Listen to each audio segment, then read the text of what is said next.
Unit जो हम discuss कर रहे हैं बायोमोलिक्यूल्स, जैव अणु, जिसमें जो टॉपिक हमारा चल रहा है कार्बोहाइड्रेट। कार्बोहाइड्रेट में जो हमने स्ट्रक्चर डिस्कस करी है glucose and fructose, glucose and fructose की स्ट्रक्चर हम लोग डिस्कस कर चुके हैं। और राइबोज मैंने बनाने के लिए दी थी कल आपको, एक बार मैं रिपीट कर देता हूं सारा। फार्मूला क्या है राइबोज का? C5H10O5 और फंक्शनल ग्रुप इसमें एल्डिहाइड है, फंक्शनल ग्रुप एल्डिहाइड CHO। तो सबसे पहले तो 5 कार्बन लगाने हैं, 1 2 3 4 5। फंक्शन ग्रुप एल्डिहाइड लगा देना है CHO, फिर हर कार्बन के साथ OH लगाना है और इसमें लेफ्ट साइड वाली कोई भी कंडीशन नहीं होगी, सारे OH राइट साइड में रहेंगे। उसके बाद वैलेंसी कंप्लीट करेंगे,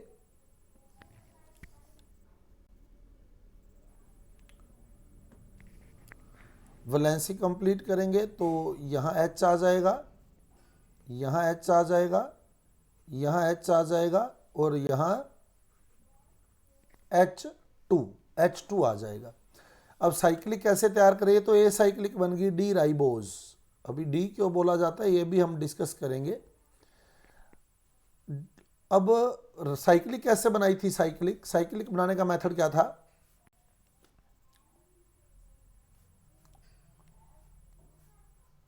साइक्लिक स्ट्रक्चर के लिए क्या करें बताओ?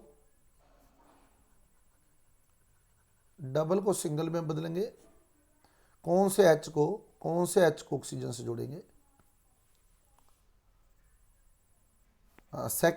ओवरऑल में देखें तो सेकंड लास्ट कार्बन है ना, और अगर किरेल कार्बन में देखें तो लास्ट किरेल कार्बन। ठीक है, तो डबल को सिंगल कर दिया। डबल को सिंगल करते ही C का और O का बॉन्ड फ्री हो जाएगा और यहाँ से जो आपका सेकंड लास्ट कार्बन है यानी लास्ट किरेल कार्बन है उससे H निकाल दिया तो O का बॉन्ड फ्री हो गया। अब इस H को हमने जो ऊपर ऑक्सीजन था, जहाँ एल्डिहाइड ग्रुप वाला ऑक्सीजन था, उसका बॉन्ड जो फ्री था वहाँ अटैच कर दिया। अब C का और O का बॉन्ड फ्री है तो C और O को आपस में अटैच कर दिया। ये साइक्लिक स्ट्रक्चर बन गई राइबोज की। साइक्लिक स्ट्रक्चर कौन सी है? अल्फा या बीटा? अल्फा है ना, अल्फा डी राइबोज है ये, अल्फा डी राइबोज। बीटा कैसे बनाएंगे? सिर्फ इस OH में चेंज करेंगे। क्या करेंगे? इस OH को लेफ्ट साइड में ले जाएंगे बस, बाकी कोई भी चेंज नहीं आएगा। बाकी जो जैसा है वो वैसा ही रह जाएगा।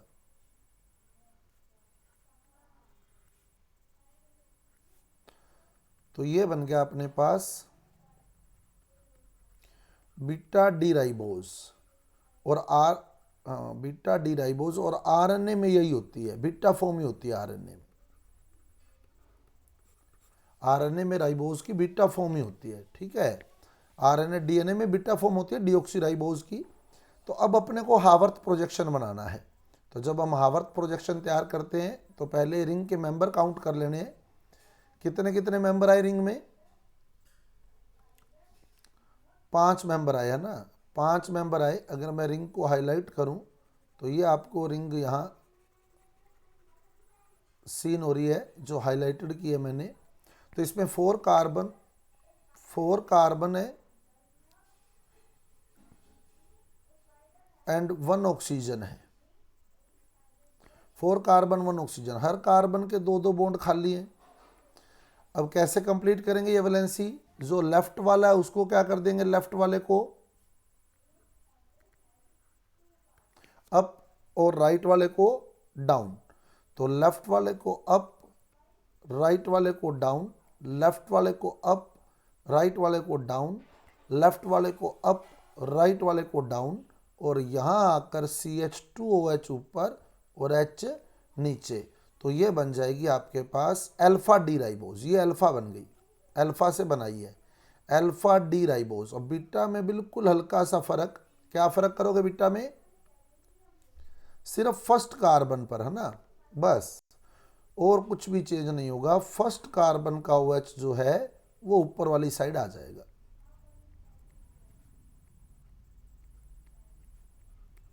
बाकी सब एज इट इज रहना है।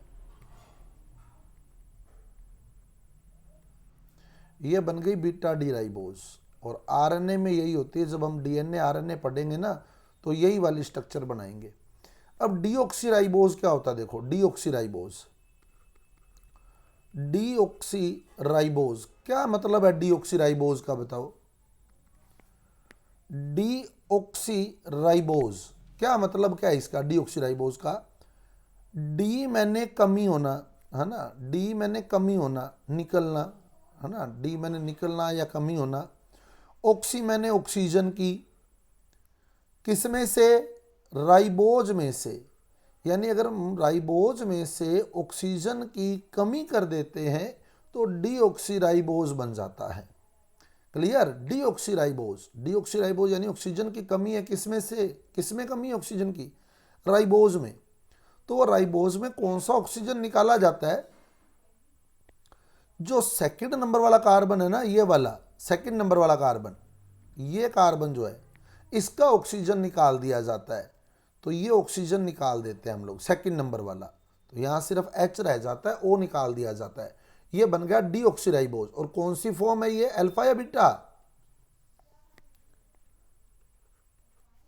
बीटा, है ना, बीटा से बनाया, बीटा फॉर्म है। बीटा डी, बीटा डी, ये डी कॉन्फ़िगरेशन को शो करता है, विन्यास को शो करता है ना, बड़ा डी। कितने नंबर से निकाला ऑक्सीजन? 2 नंबर से। तो ये बन गया बीटा डी 2 डीऑक्सीराइबोज शर्करा। बीटा डी 2 डीऑक्सीराइबोज शर्करा ये पाई जाती है DNA के अंदर।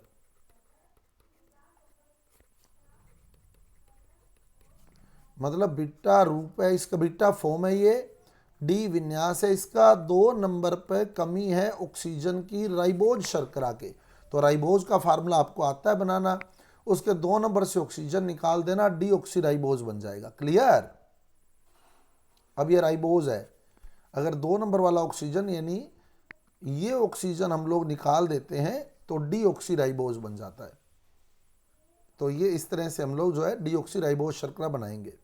अब चलते हैं अपना डाइसैकेराइड पे। मोनोसैकेराइड क्लियर है? डाइसैकेराइड, डाइसैकेराइड का मतलब क्या है बताओ? डाइसैकेराइड का मतलब,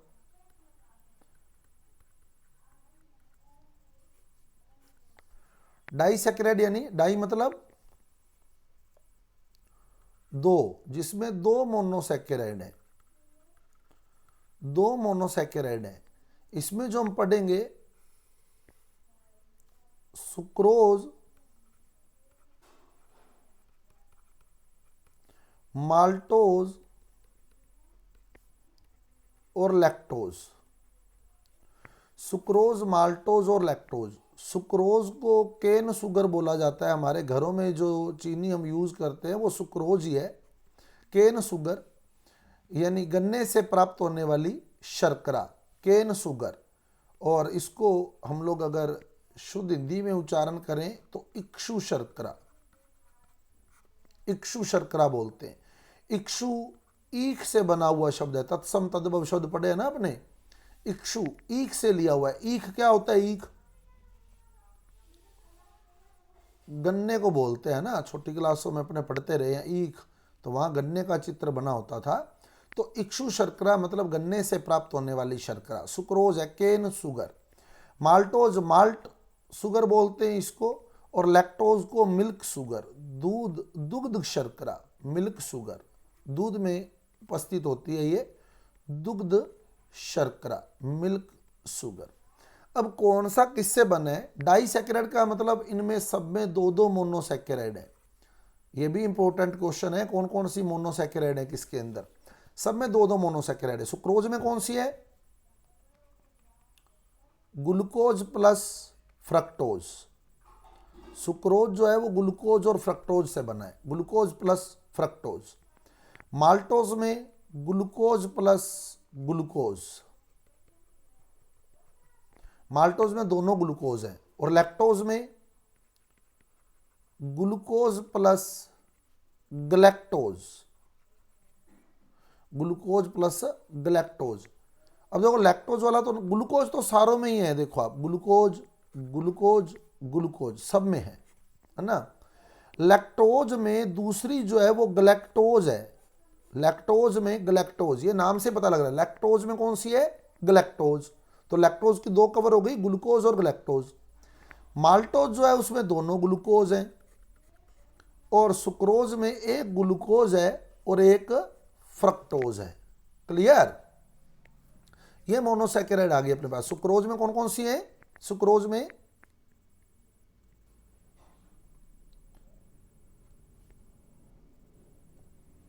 ग्लूकोज प्लस फ्रक्टोज, सुक्रोज में ग्लूकोज प्लस फ्रक्टोज है। और माल्टोज में ग्लूकोज प्लस ग्लूकोज, और लैक्टोज में glucose plus galactose, glucose plus galactose, glucose plus galactose. जो माल्टोज है, माल्टोज, इसमें दोनों अल्फा डी ग्लूकोज होती हैं, दोनों अल्फा रूप होते हैं माल्टोज के अंदर, दोनों अल्फा रूप होते हैं। लैक्टोज के अंदर दोनों बीटा शर्कराएं होती हैं, ग्लूकोज भी बीटा, ग्लैक्टोज भी बीटा। और सुक्रोज में ग्लूकोज तो अल्फा होती है पर फ्रक्टोज बीटा होती है। तो माल्टोज में दोनों अल्फा हैं, लैक्टोज में दोनों बीटा हैं, और सुक्रोज में एक अल्फा एक बीटा है। अल्फा कौन सी है?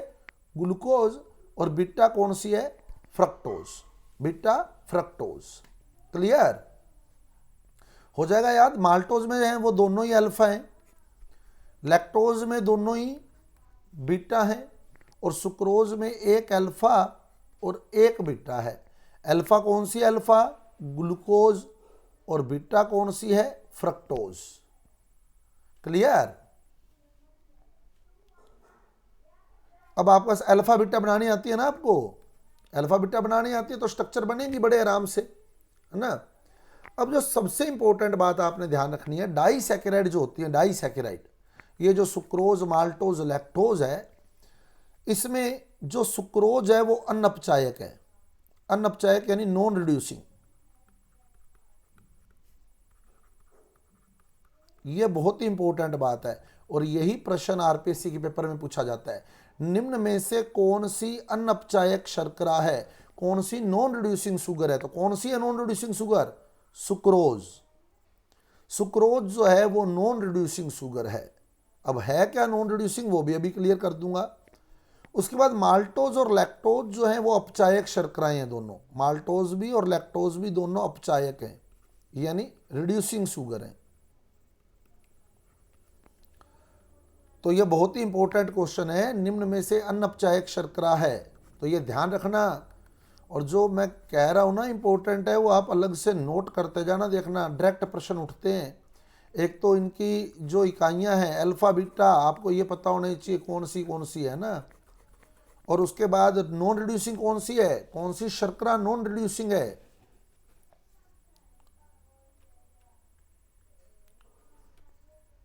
कौन सी है non reducing? Sucrose. Sucrose non reducing है। अब नॉन रिड्यूसिंग क्यों बोलते हैं इसको, देखो क्या कारण रहा कि ये नॉन रिड्यूसिंग बन गई, नॉन रिड्यूसिंग बन गई। इसका रीजन क्या रहा?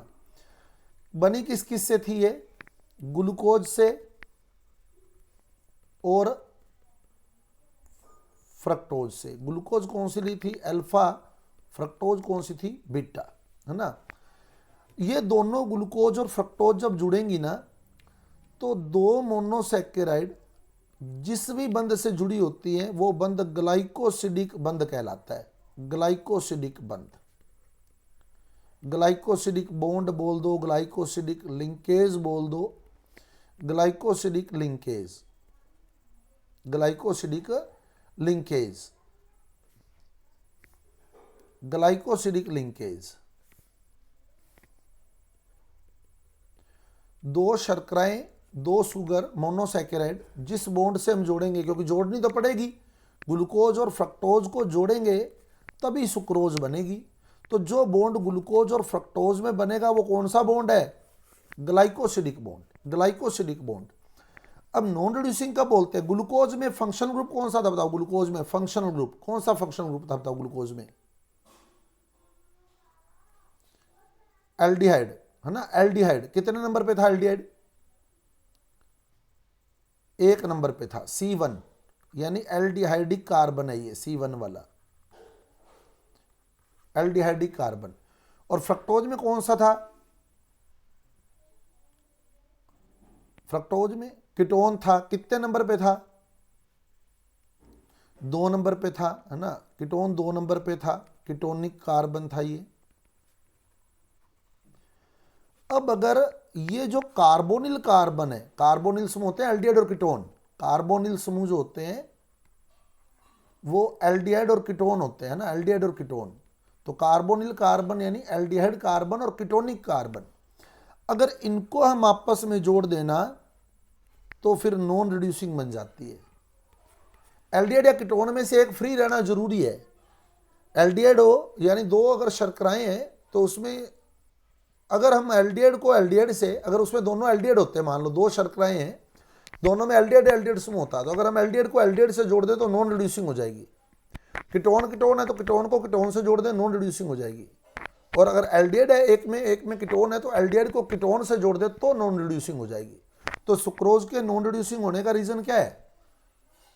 कि ग्लूकोज का एल्डिहाइड वाला कार्बन फ्रक्टोज के कौन से कार्बन से जुड़ गया?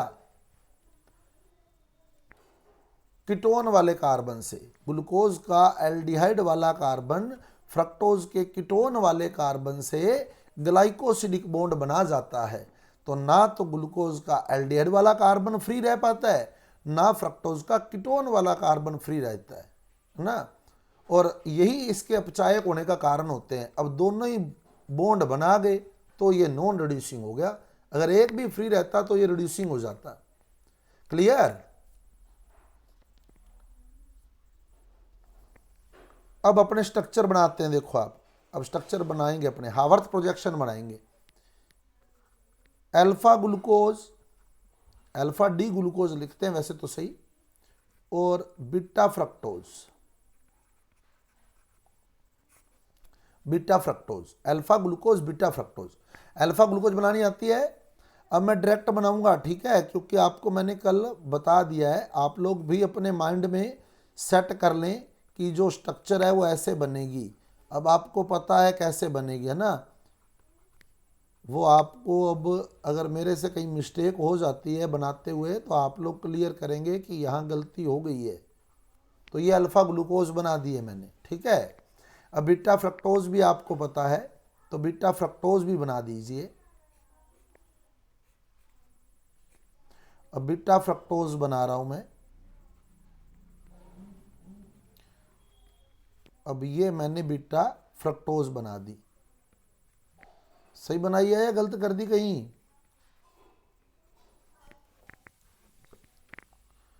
अब बताओ कौन सा?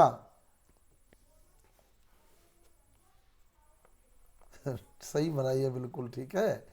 चलो अब देखते हैं अपने इसका एल्डिहाइड वाला कार्बन। देखो इसका एल्डिहाइड वाला कार्बन ग्लूकोज का कितने नंबर कार्बन एल्डिहाइड वाला कार्बन था? ग्लूकोज का कितने नंबर वाला कार्बन एल्डिहाइड था?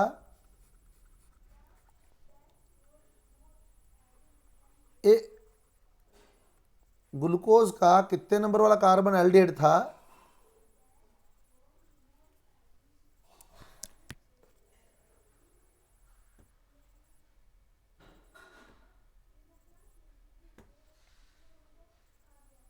एक नंबर, है ना। ग्लूकोज का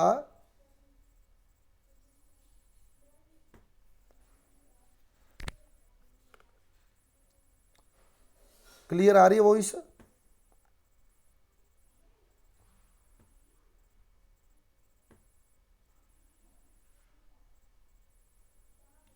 ग्लूकोज का 1 नंबर वाला कार्बन एल्डिहाइड था, है ना, 1 नंबर वाला। और फ्रक्टोज का कितने नंबर वाला कीटोन था?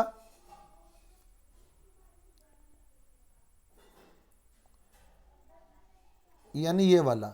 अब मैंने जो कार्बन हाईलाइट कर दिए इनको आपस में जोड़ना है, इनको आपस में जोड़ना है तो सुक्रोज बन जाएगी। अब जल निकालेंगे इसमें से, जल जल को बाहर निकालना है तो क्या करेंगे हम, इसके OH और इसके OH में से जल निकालना है आपने, दोनों OH में से जल निकाल देना है, दोनों OH में से जल निकालना है। अब कार्बन आपके सामने है कि कौन से कार्बन आपने जोड़ने हैं, क्योंकि सुक्रोज नॉन रिड्यूसिंग है, अनपचायक है। अनपचायक है तो यानी ग्लूकोज का 1 नंबर वाला और फ्रक्टोज का 2 नंबर वाला कार्बन आपस में जोड़ने हैं, यानी ग्लूकोज का ये वाला कार्बन और फ्रक्टोज का ये वाला कार्बन आपस में जोड़ने हैं। अभी ये आपको पास पास दिख रहे हैं, दूर दूर दिख रहे हैं, बताओ। दिख रहे होंगे जो आपने जोड़ने हैं, ये वाला और ये वाला पास पास है या दूर दूर है, दूर है ना। तो इनको पास लाने का तरीका आपके पास होना चाहिए, कोई भी नियम नहीं है स्ट्रक्चर बनाने का, ठीक है। ये कार्बन आपने पास लाने हैं, ये OH और ये OH, इनमें से जल निकालना है। तो कैसे ला सकते हैं बताओ इनको पास, क्या मेथड है आपके पास, है कोई मेथड?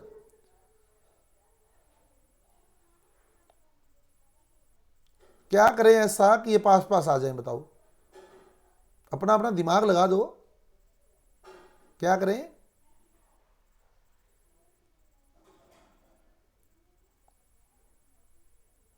पलट दें। एक तरीका तो ये है बिल्कुल कि इसको अगर मैं घुमा के ऐसे पलट दूं ना तो ये इधर वाली साइड आ जाएगा, सही है। एक मेथड तो ये हो गया। दूसरा मेथड ये भी हो सकता है कि इसको यहां बना दिया जाए, सही है। जैसे इसको मैं यहां बना के दिखाता हूं, देखो आप, अगर इसको यहां बनाया होता तो देखो ये OH पास आते या नहीं आते, बताओ।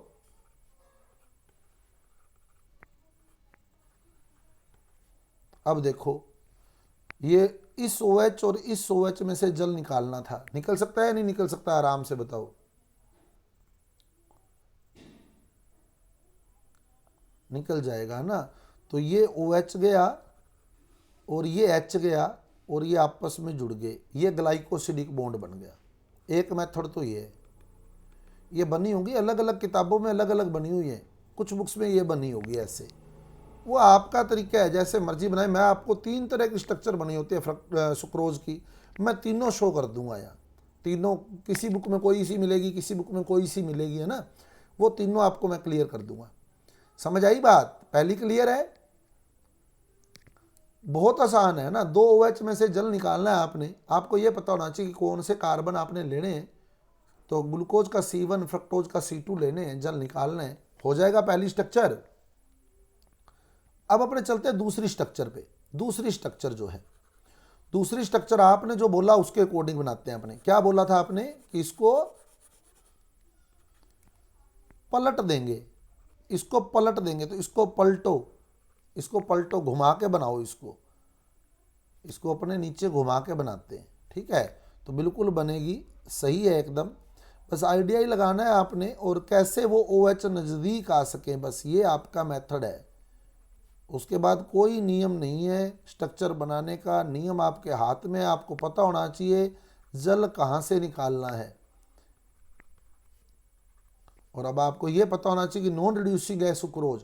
नॉन रिड्यूसिंग क्यों है? क्योंकि ग्लूकोज का एल्डिहाइड वाला कार्बन फ्रक्टोज के कौन से कार्बन से जुड़ा है?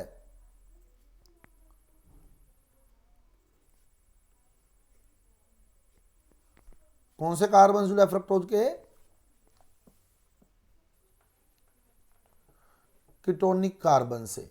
अब इसको पलटो, इसको पलटो, जब इसको पलट दोगे, घुमा दोगे, यानी कि है ना, फ्लिपिंग करनी है इसकी, फ्लिप कर दो इसको। तो जब इसकी फ्लिपिंग कर दोगे तो ये OH इस साइड आ जाएगा, आ जाएगा ये वाला OH, ये CH2OH यहां आ जाएगा, ये वाला। क्लियर? यानी ये अब 2 नंबर, सेकंड नंबर कार्बन ये हो गया, फर्स्ट नंबर कार्बन ये हो गया, उल्टा कर दिया इसको, घुमा दिया इसको। तो अब क्या करें, अब क्या लगाएं, यहाँ OH, यहाँ H, यहाँ H, यहाँ OH, यहाँ CH2OH और यहाँ H। क्लियर? समझ आ गया है? घुमाया है इसको, है ना। लग गया पता? अब किस किस में से जल निकालना है बताओ, जल किस में से निकालना है?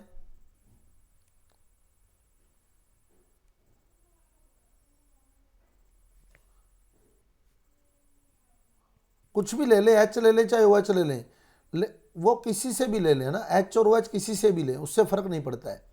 लेकिन ये ध्यान रखें निकालना इनमें से है, ठीक है, ये आपको पता होना चाहिए, दोनों ओ एच से। क्योंकि ये वाला ओ एच ना इस कार्बन का नहीं है, देखो आप, ये वाला ओ एच तो इस कार्बन का है, ठीक है, उसके बाद तो ओ एच है ही वही वाला। अब आप जल निकाल लो, तो ये ओ एच गया, ये एच गया, तो ये ओ एच गया और ये एच गया और ये आपस में जुड़ गए, ये सुक्रोज की सेकंड स्ट्रक्चर बन गई जो कुछ बुक्स में बनी होगी। क्लियर? अब सुक्रोज की तीसरी संरचना जो बुक्स में बनी होती है वो कौन सी है? देखो, वो इसी से बनाई हुई है, इसी से ही। कैसे बनाई हुई है वो समझना आप। ग्लूकोज को तो उसने एज इट इज रखा, जैसा था,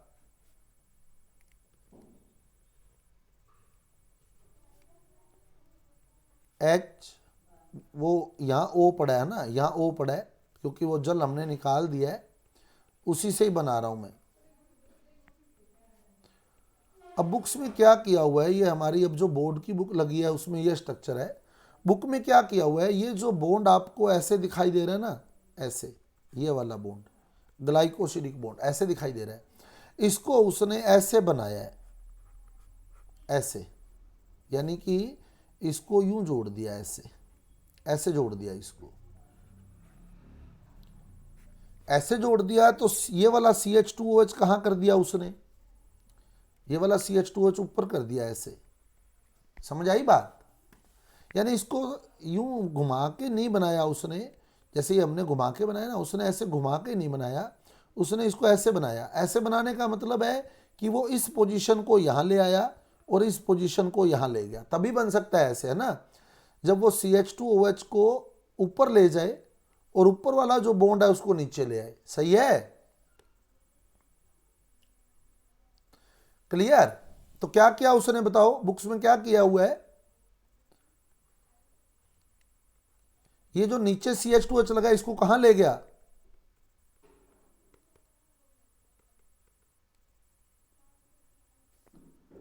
कहां ले गया नीचे वाले CH2H को,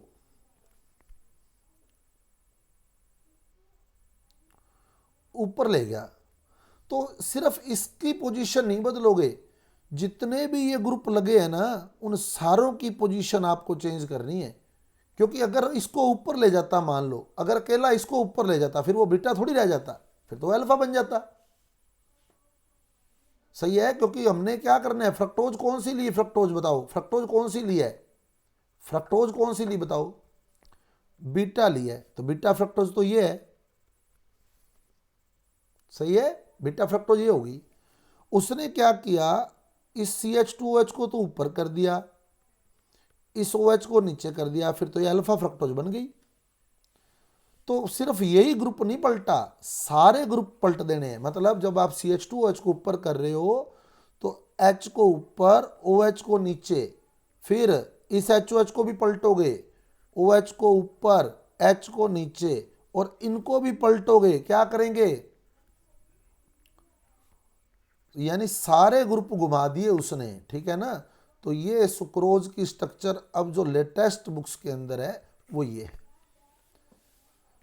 सारे ग्रुप घुमाए हुए हैं। समझ आ गई बात? ये तीनों स्ट्रक्चर आपको मिल सकती हैं। एक तो फ्रक्टोज यहां बना के दिखाई होगी किताबों में, एक बॉन्ड जो है वो ऐसे स्ट्रेट नहीं होकर, यानी बीटा फ्रक्टोज जो अपने ली थी वो OH यहां था, CH2OH यहां था, यहां से जल निकालना होगा HOH, ये जल निकालना होगा और उसके बाद इसको जोड़ा होगा आपस में, जल निकालकर HOH निकाल दिया होगा और यहां ग्लाइकोसिडिक बॉन्ड बनाया होगा इस तरह से, ये वाला। और तीसरा ये है कि इस बॉन्ड को इस तरह इसने इस तरह बनाया होगा, तो CH2OH ऊपर ले गया, तो अकेला CH2OH ऊपर लेके नहीं जाना, क्या करना है, अकेला CH2H ऊपर नहीं गया होगा, सारे बॉन्ड घूमे होंगे। ये ध्यान रखना, ये बहुत ही इंपॉर्टेंट स्ट्रक्चर है। अगर ये एग्जाम में आ गई ना तो कई स्टूडेंट गलत कर जाएंगे। क्लियर है? स्ट्रक्चर तीनों समझ आ गई है?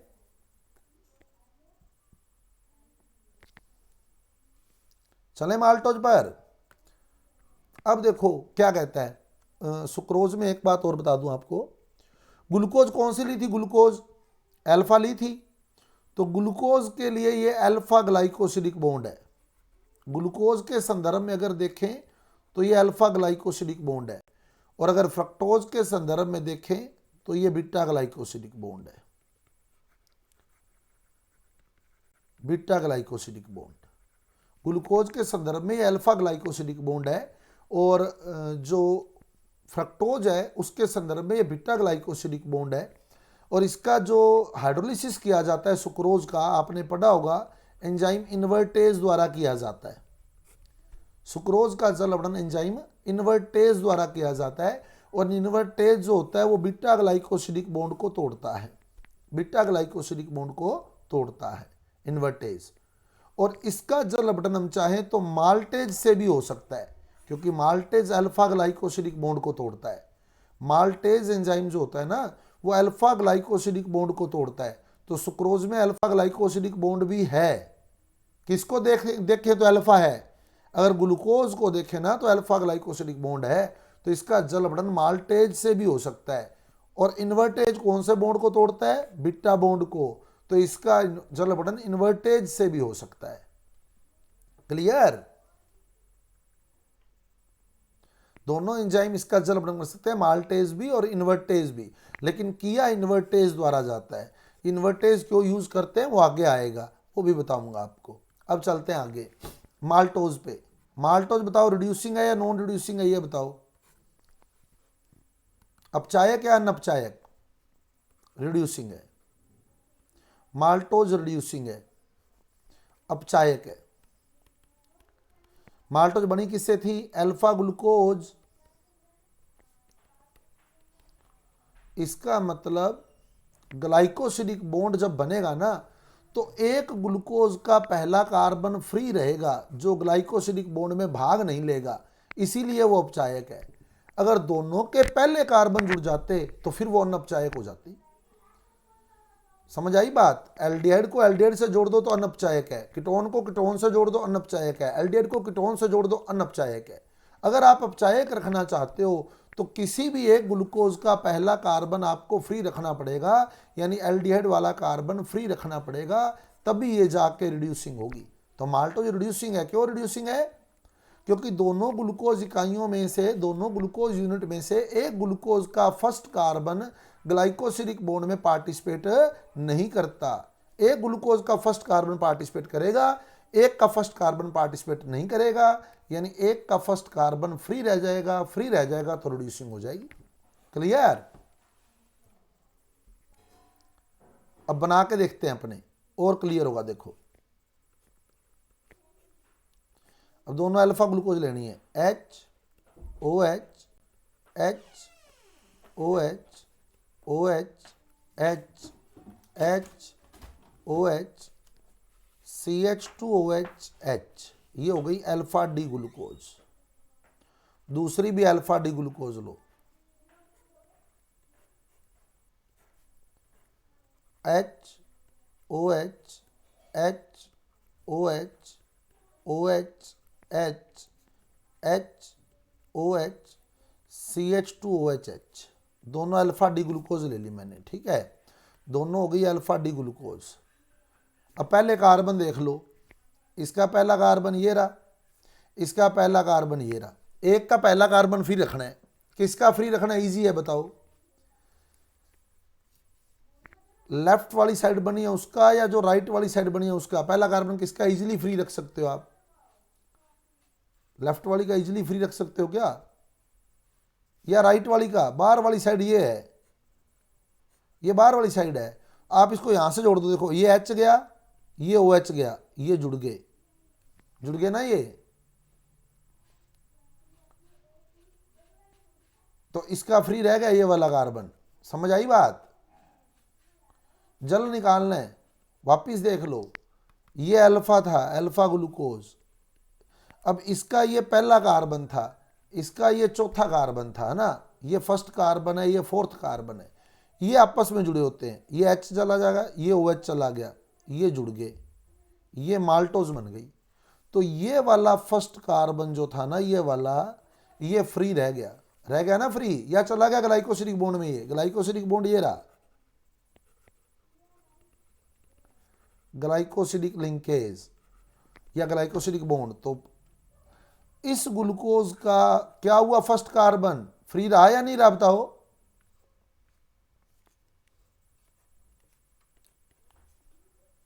फर्स्ट कार्बन फ्री है इसका, तो ये रिड्यूसिंग पार्ट है इसका, ये रिड्यूसिंग पार्ट है, इसी के कारण ये रिड्यूसिंग शुगर है, अपचायक शर्करा है। इसका फर्स्ट कार्बन क्या हुआ, इसका फर्स्ट कार्बन ग्लाइकोसिलिक बॉन्ड में गया या नहीं गया, बताओ।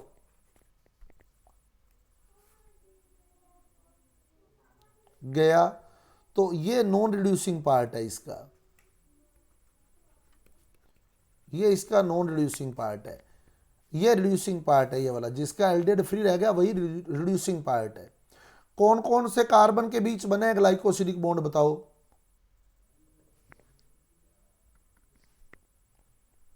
कौन कौन से, C1 और C4, इसीलिए इसको 1,4 ग्लाइकोसिलिक बॉन्ड बोला जाता है। 1,4 ग्लाइकोसिलिक बॉन्ड मतलब फर्स्ट और फोर्थ कार्बन के बीच बने। और जिसका C1 यूज हुआ है, जिसका C1 यूज हुआ है, अल्फा बीटा C1 के कोडिंग बता रहे थे हम लोग, है ना, जिसका C1 यूज हुआ है वो कौन सी फॉर्म थी, अल्फा थी या बीटा थी, ये बताओ। जिसका C1 यूज हुआ वो कौन सी फॉर्म थी, अल्फा या बीटा। अल्फा, अल्फा ही लिए दोनों, तो ये अल्फा 1,4 ग्लाइकोसिलिक बॉन्ड है, अल्फा 1,4 ग्लाइकोसिलिक बॉन्ड। तो ये पूछ सकता है आपसे, माल्टोज में पाया जाने वाला बॉन्ड कौन सा है, अल्फा 1,4 ग्लाइकोसिलिक बॉन्ड, अल्फा 1,4 ग्लाइकोसिलिक बॉन्ड है माल्टोज के अंदर। क्लियर। और रिड्यूसिंग क्यों है ये, रिड्यूसिंग क्यों है, क्योंकि एक ग्लूकोज का फर्स्ट कार्बन जो है वो फ्री है, यानी ग्लाइकोसिलिक बॉन्ड में पार्टिसिपेट नहीं किया उसने, इसलिए माल्टोज रिड्यूसिंग शुगर है, अपचायक शर्करा है।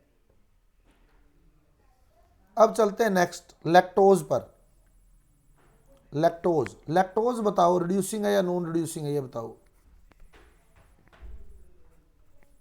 ये रिड्यूसिंग है ना, यानी अपचायक है।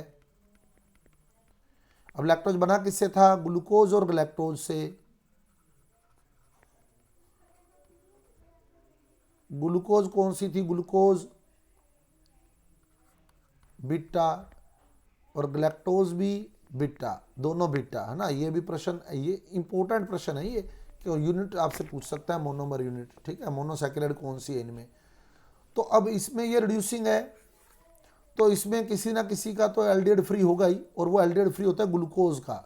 ग्लूकोज का C1 फ्री रखना है आपने, ग्लूकोज का C1 फ्री रखना है, तो इसीलिए ये रिड्यूसिंग है।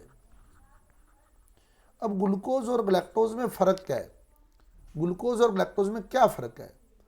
ग्लूकोज में कौन सा OH लेफ्ट में था, ग्लूकोज में कौन सा OH थर्ड वाला, है ना, C थर्ड लेफ्ट साइड में था।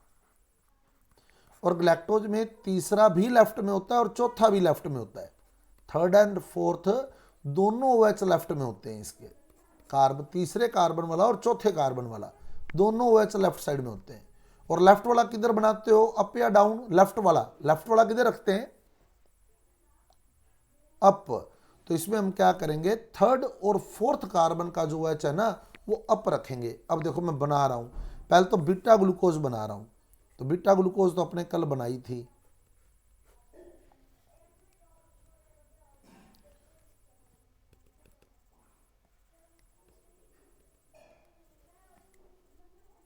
तो बीटा ग्लूकोज अब तैयार करते हैं अपने पहले।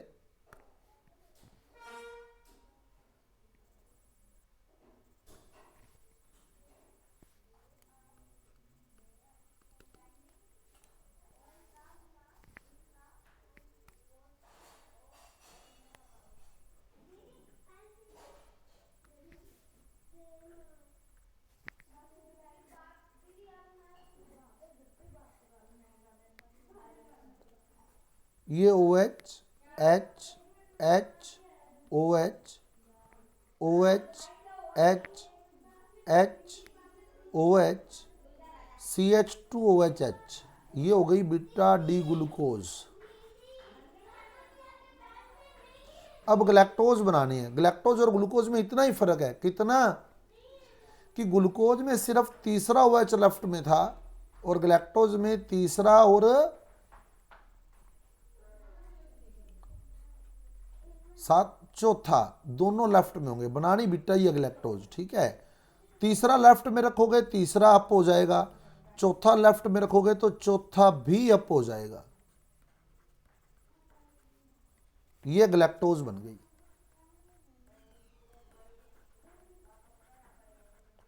तो तीसरा और चौथा दोनों OH लेफ्ट साइड में होते हैं ग्लैक्टोज के। इतना ही फर्क है ग्लूकोज और ग्लैक्टोज में, बाकी स्ट्रक्चर सेम है। अब देखो आप,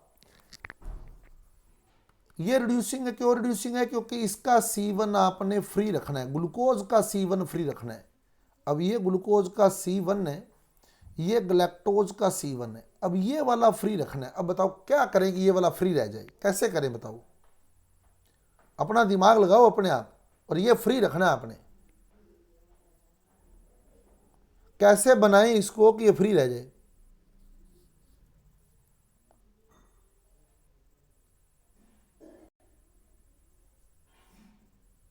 ये वाला तो बॉन्ड बनाने में चला जाए और ये वाला फ्री रह जाए। ये तो बॉन्ड बनाने में जाएगा, ठीक है, और ये बॉन्ड बनाने में नहीं जाएगा, ये फ्री रहेगा। तो कैसे बनाएं कि ये फ्री रह जाए बताओ? बहुत बढ़िया। ग्लैक्टोज को पहले यहां लिख लो, है ना, ग्लैक्टोज को यहां लिख लो। कोई रूल नहीं है, मैं आपको फिर बता रहा हूं बनाने का रूल। आपको पता होना चाहिए कौन सा कार्बन आपने जोड़ना है। तो इसको फ्री रखना है। इसको फ्री रखने का यही मेथड है कि आप जो है इसको यहां बना ले, इस पोजीशन पर। अब बनाओ, अपने आप फ्री रहेगा वो। अब ग्लैक्टोज पहले बना लो।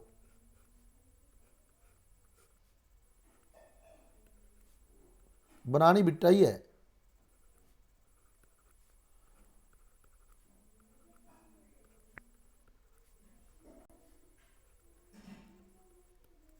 अब ये ग्लैक्टोज बना दी। अब ग्लूकोज बनाओ।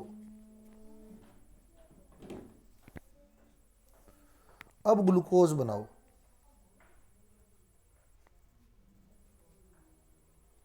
बनानी बिट्टा ही है।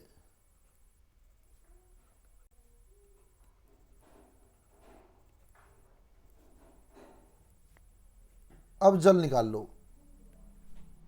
किस किस में से निकालोगे बताओ जल?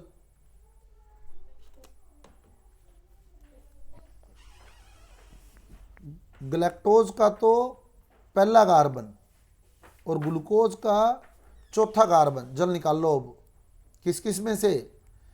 OH में से। तो ये H गया, ये OH गया और ये ग्लाइकोसिडिक बॉन्ड बन गया। आगे बात समझ? अब कौन सा पार्ट रिड्यूसिंग है बताओ, ग्लूकोज या ग्लैक्टोज? कौन सा पार्ट रिड्यूसिंग है?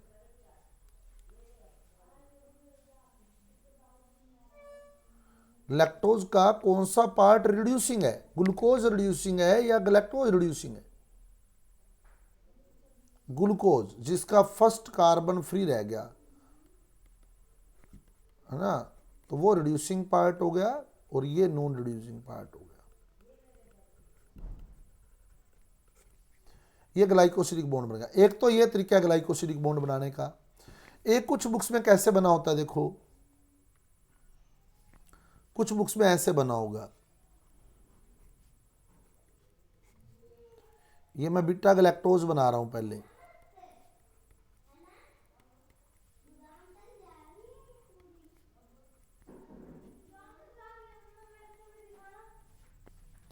अब ग्लूकोज बनाते हैं बीटा।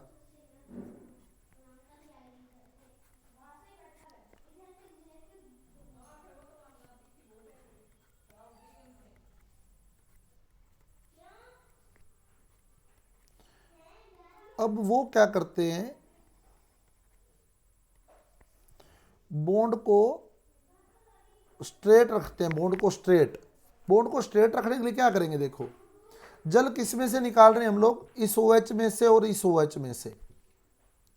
तो उन्होंने क्या किया हुआ कुछ बुक्स में ग्लूकोज यहां बनाई हुई है ऐसे ऊपर उठा के,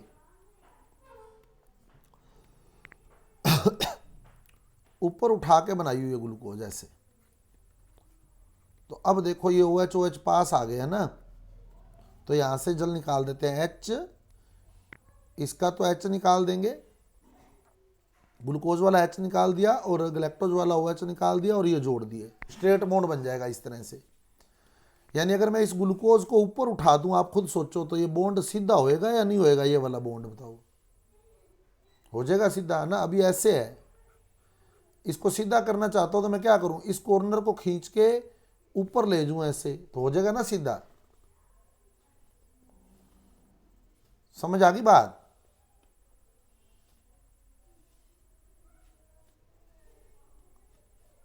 लग गया पता? स्ट्रक्चर क्लियर है?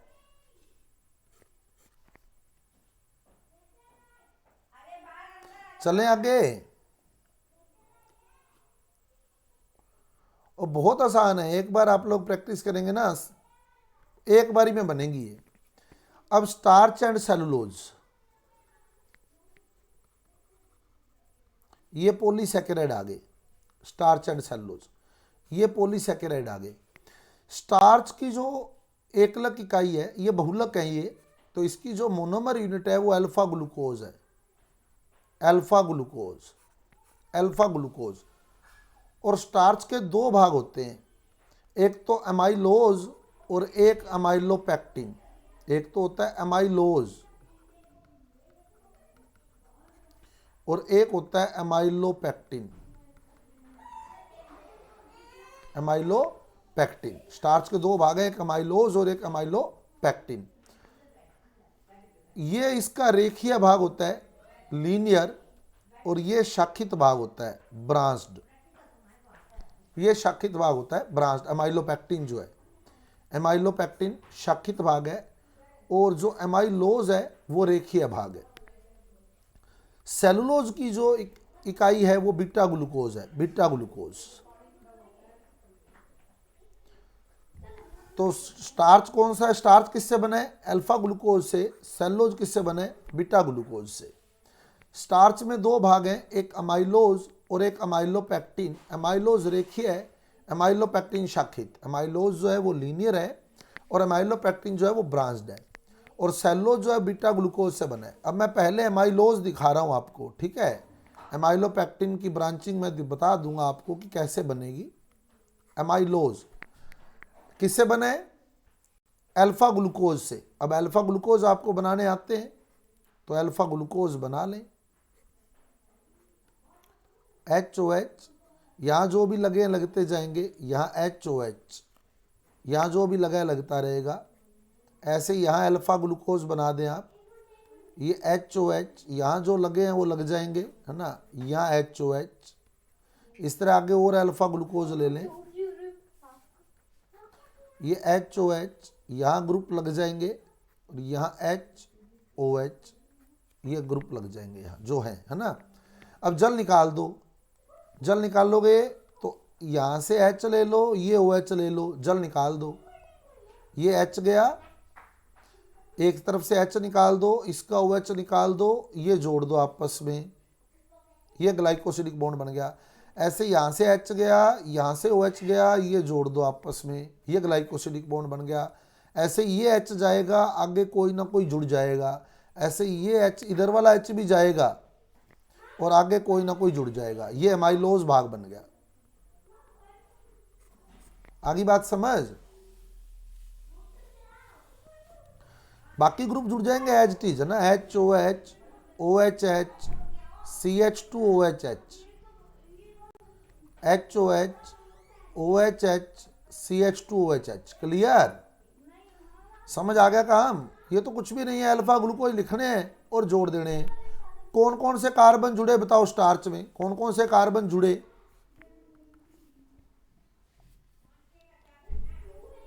ग्लाइकोसिडिक बॉन्ड कौन कौन से कार्बन के बीच है?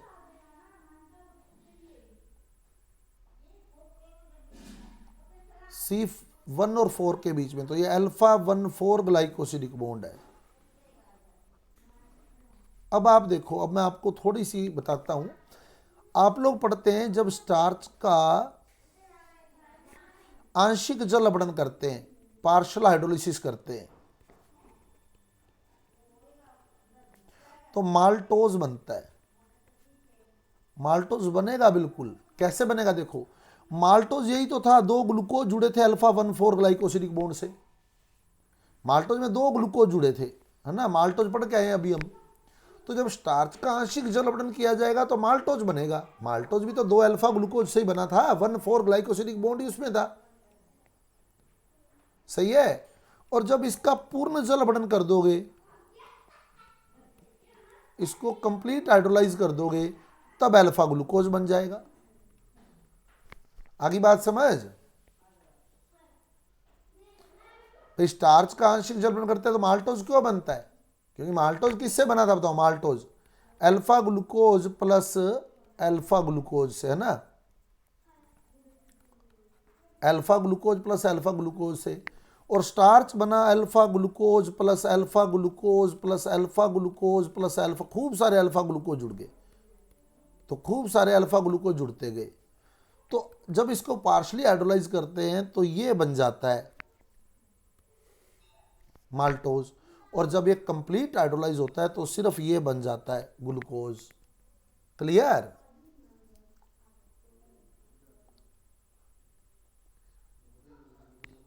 समझ आ गई ना बात? अब वहां आपको दिमाग में चलना चाहिए कि स्टार्च से माल्टोज बनता है, वो अपने को पता होना चाहिए क्यों, क्या रीजन है। क्लियर? चले आगे। अब मैं सेलुलोज आपको और बता देता हूं। माइलोपेक्टिन पेंडिंग रह गया है ना, मैं अभी बता दूंगा आपको वैसे ही। सेलुलोज, सेलुलोज किससे बना था बताओ? सेलुलोज, सेलुलोज किससे बना था? बीटा ग्लूकोज से, बीटा ग्लूकोज से। तो आप बीटा ग्लूकोज लें,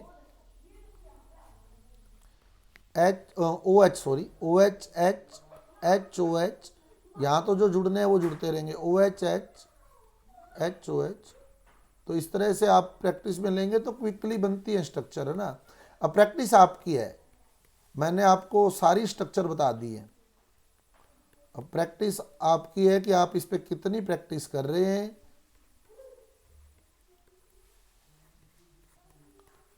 एक आदि और लिख लें। तो इस तरह ये बीटा ग्लूकोज बन गई। अब जल निकाल दें तो ये H चला जाएगा, ये OH चला जाएगा, तो यहाँ से जुड़ जाएगा ये, ठीक है। ऐसे ये H चला जाएगा, ये OH चला जाएगा, यहाँ से जुड़ जाएगा ये H जाएगा आगे किसी ना किसी से जुड़ेगा, ये भी H जाएगा आगे किसी ना किसी से जुड़ेगा। तो यहाँ से H चला जाएगा, OO रह जाएगा, यहाँ से H गया, यहाँ से OH पूरा चला जाता है, फिर यहाँ से H गया, यहाँ से OH पूरा चला जाता है, फिर ये वाला H चला गया, तो ये सेलुलोज बन गई। आगे समझ?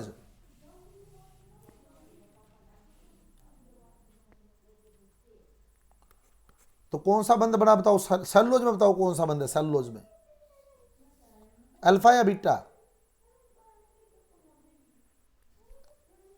बीटा ग्लाइकोसिडिक बॉन्ड है। कौन कौन से कार्बन के बीच है? पहले और, तो बीटा 1,4 ग्लाइकोसिडिक बॉन्ड है, बीटा 1,4 ग्लाइकोसिडिक बॉन्ड। अब थोड़ा क्लियर और करें, एमाइलोपेक्टिन कैसे बनाएंगे मैं बता देता हूं आपको। एमाइलोपेक्टिन में क्या होता है, ये एमाइलोज बनाया हमने, है ना, ये रेखीय भाग है, ये इसका लीनियर पार्ट है। अब एमाइलोपेक्टिन जो होता है वो ब्रांच्ड होता है। ये लीनियर पार्ट ऐसे चल रहा है, देखो ये यूं चला आ रहा है, यहां से इस तरह से ये चल रहा है।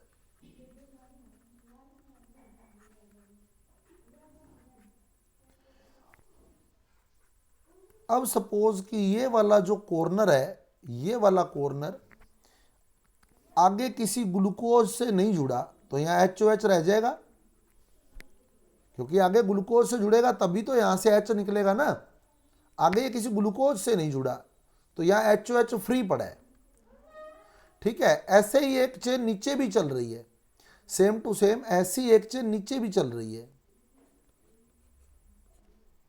अब ब्रांचिंग कैसे होगी देखो आप, ऐसी एक चेन नीचे चल रही है सेम टू सेम,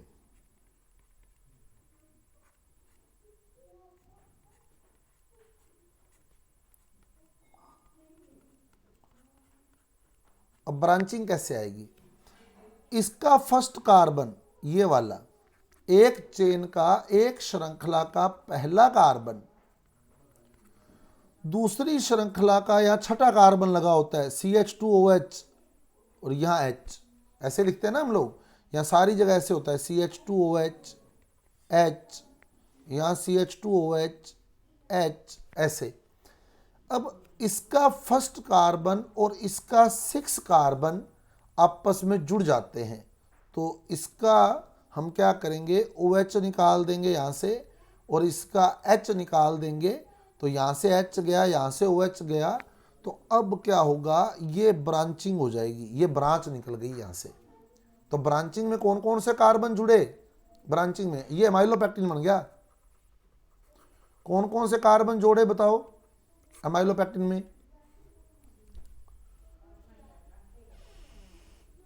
एक का तो फर्स्ट कार्बन और दूसरी का कौन सा 6 कार्बन, तो ब्रांचिंग होगी, ये ब्रांचिंग हो गई। अब ये ध्यान रखना एमाइलोपेक्टिन में, अब प्रश्न देखना, एमाइलोपेक्टिन में दो ग्लूकोज के बीच कौन सा बॉन्ड है बताओ। एमाइलोपेक्टिन में दो ग्लूकोज के बीच अल्फा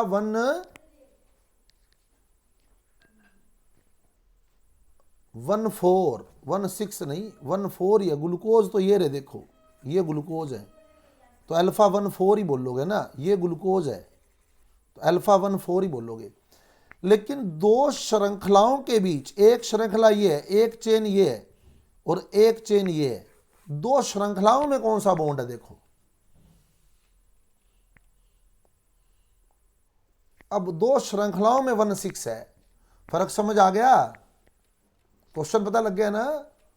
एमाइलोपेक्टिन में दो ग्लूकोज तो 1,4 से ही जुड़ी हैं, दो ग्लूकोज तो 1,4 से जुड़ी हैं, लेकिन दो श्रृंखलाएं आपस में 1,6 बॉन्ड से जुड़ी है।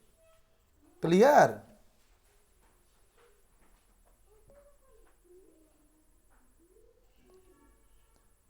समझ आ गया है भाई। यहां देख लो वापिस, ये जो ग्लूकोज है ना, ये वाली, यहां क्लियर कर लेते हैं अपने, ये देखो ये फर्स्ट कार्बन है इसका, ये फोर्थ कार्बन है, तो ये तो पहले और चौथे कार्बन से जुड़ी है ना। लेकिन एक चेन ये थी ऊपर वाली, ये पूरी चेन थी, और एक चेन ये थी पूरी नीचे वाली। ये दोनों चेन कैसे जुड़ी, यहां से जुड़ी है दोनों चेन, यहां से जुड़ी है दोनों चेन। तो बताओ कौन कौन सा कार्बन जुड़ा, एक चेन का तो